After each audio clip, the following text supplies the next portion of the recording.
ఇప్పటి వరకు నేను చేసిన వీడియోస్ అన్నిట్లో మోస్ట్ రిక్వెస్టెడ్ వీడియో ఇదే అనుకుంటా. అదేనండి నువ్వుల పొడి. సింపుల్గా చెప్తాను, చేసేసుకోండి.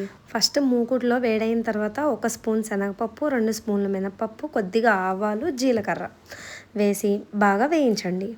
ఒక 30-40% వేగిన తర్వాత దీనిలో 2 కప్పులు నువ్వులు వేసుకోండి. స్టవ్ సిమ్లో పెట్టుకుని దగ్గరుండి కలుపుతూ వేయించాలి. నువ్వులు మాడితే అస్సలు బాగోదు. దీనిలోకి ముద్ద ఇంగు ఉంటే మాత్రం చాలా బాగుంటుంది టేస్ట్. కర్రీలో వేసిన, అన్నంలో కలుపుకొని తిన్నా కూడా. నువ్వులు చిటపటలాడిన తర్వాత ఒక బౌల్లోకి తీసుకొని చల్లారిన తర్వాత మాత్రమే మిక్సీ చేయండి. నేను ఎండుమిర్చి వేయలేదు కాబట్టి ఇక్కడే కారం కూడా 2 స్పూన్స్ యాడ్ చేసుకుంటున్నాను. చూసుకుంటూ కలుపుకుంటూ తిప్పుకోండి. బాగా మెత్తగా ఆడేస్తే ముద్ద అయిపోతుంది. ఇలా పొడి పొడిగా రావాలన్నమాట నువ్వుల పొడి. ఇప్పుడు ఇది గాలి తగలకుండా ఒక ఎయిర్ టైట్ కంటైనర్లో పెట్టుకుంటే కూరల్లోకి, అన్నంలోకి కూడా చాలా బాగుంటుంది.